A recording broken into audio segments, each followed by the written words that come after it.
La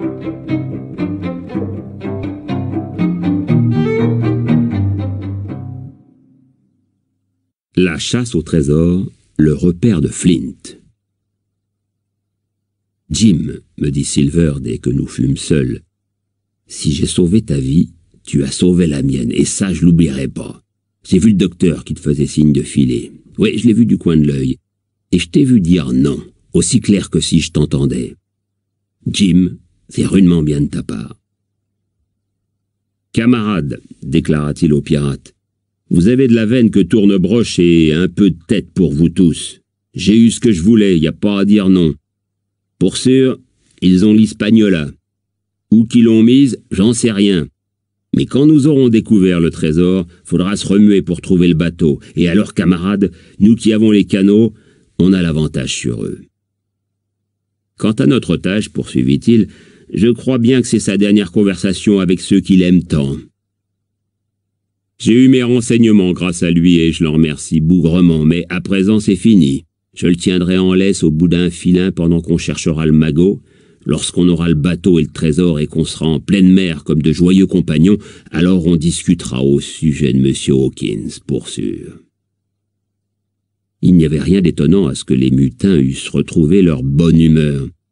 Pour ma part, j'étais terriblement abattu. Si le projet que Silver venait d'esquisser se révélait réalisable, le cuisinier, déjà 2 fois traître, n'hésiterait pas à l'adopter. Il avait encore un pied dans chaque camp et sans aucun doute il préférerait la richesse et la liberté avec les pirates à la possibilité d'échapper à la potence.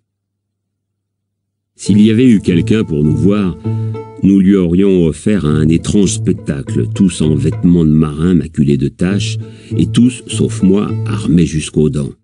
Silver portait 2 fusils en bandoulière, un par devant et un par derrière, et un pistolet dans chaque poche de son habit au basque carré. Pour compléter ce singulier accoutrement, le capitaine Flint, perché sur son épaule, débitait des bribes de propos incohérents ayant trait à la mer.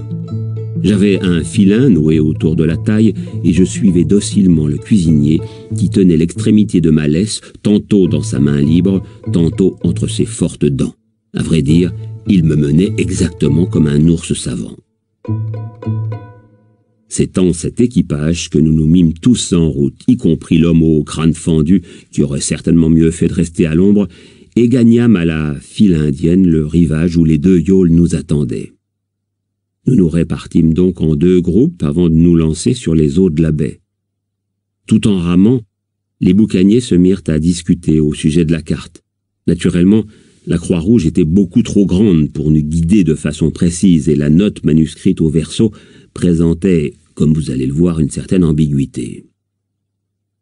Peut-être que le lecteur se rappelle-t-il qu'elle donnait les indications suivantes. Grand arbre, contrefort de la Longue-Vue, situé à un quart nord du nord-nord-est. Îlot du Squelette, est-sud-est, quart est, 10 pieds. Le repère principal était donc un grand arbre. Or, juste en face de nous, le mouillage se trouvait borné par un plateau de 200 à 300 pieds de haut, rejoignant au nord la pente du contrefort méridional de la Longue-Vue et remontant vers le sud pour se raccorder à l'abrupte éminence rocheuse nommée la colline du Mât d'Artimon. Le faîte du plateau était couvert de pins de hauteurs diverses. Par endroits, l'un d'eux, appartenant à une espèce différente, se dressait à 40 ou 50 pieds au-dessus des autres, mais pour décider lequel était le grand arbre du capitaine Flint, il fallait être sur place et utiliser un compas. Nous avions ainsi parcouru environ un demi-mille et nous approchions du sommet du plateau, quand l'homme qui se trouvait le plus à gauche poussa un cri sous l'effet, semble-t-il, d'une terreur subite. Comme il ne cessait pas de crier, tous les autres se précipitèrent dans sa direction.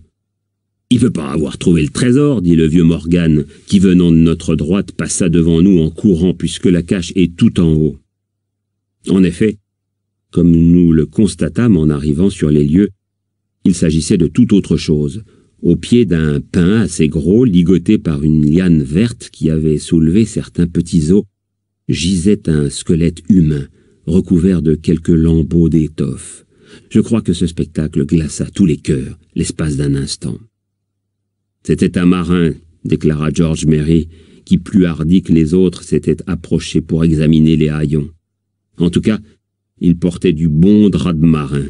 « Pour sûr, » répliqua Silver, « c'est plus que probable. Tu t'attendais pas à trouver un évêque dans ce coin, non? Mais j'ai jamais vu un squelette placé comme ça. C'est pas naturel. » En fait, au second coup d'œil, il semblait impossible de concevoir que le corps fût dans une position normale.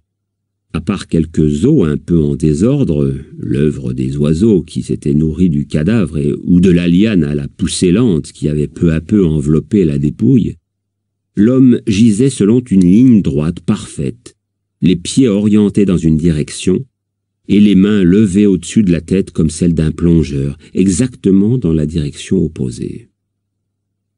« M'est venue une idée dans ma vieille caboche, » déclara Silver. « Voici le compas. Et voilà tout là-bas l'extrême pointe de l'îlot du squelette qui fait saillie comme une dent. Faites un relèvement, les gars, dans l'alignement des os. » Son ordre fut exécuté. Le squelette était orienté droit dans la direction de l'île, et le compas marquait bien est-sud-est, quart-est. « C'est juste ce que je pensais, » s'écria le cuisinier. « Ce squelette sert de repère, tout droit là-haut.